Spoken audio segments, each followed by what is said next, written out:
back to my channel. So a few months ago, I got this Samsung portable SSD T7. I got the 500GB, which is this one. I actually did an unboxing of this one too in my past videos, which I'm gonna put the link in the comment section and in the description box below.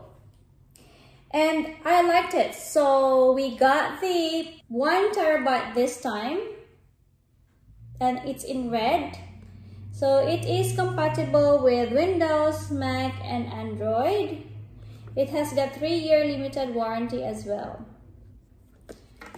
And the speed is up to 1050 MBs.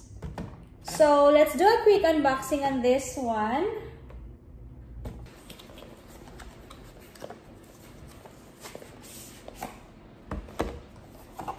So it's a box in a box.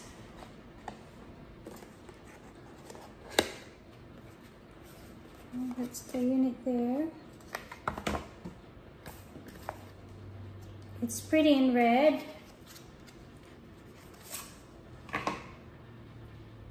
That's how it looks like. That and that. The back is pretty simple too. What else is in here?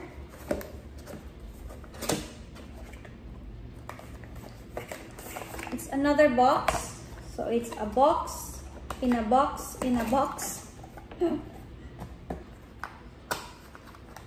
So in the second box we have the user manual and we have the cords. We have 2 cords here. We have the USB-C to USB-C and USB-C to USB-A. So you can choose whatever you want to use. So the only thing that would let you determine which one is which is, so the red one is 1TB, right? So it says here on that little corner there 1TB, and the one is 500GB. So that's the only difference. And the color, of course. But look at how small it is. So this Samsung portable SSD is really good, guys, especially for those people that are filming and recording high resolution videos, because this will allow you to save your video directly to the SSD. So how cool is that? It is very easy to use as well, and if you want to know how to do it or how to use it, please check in the comment section and in the description box, because I'm gonna put the link over there on how to use it. So yeah, I think that's all for now, guys, and I hope to see you on my next videos. Keep safe, everyone. Bye.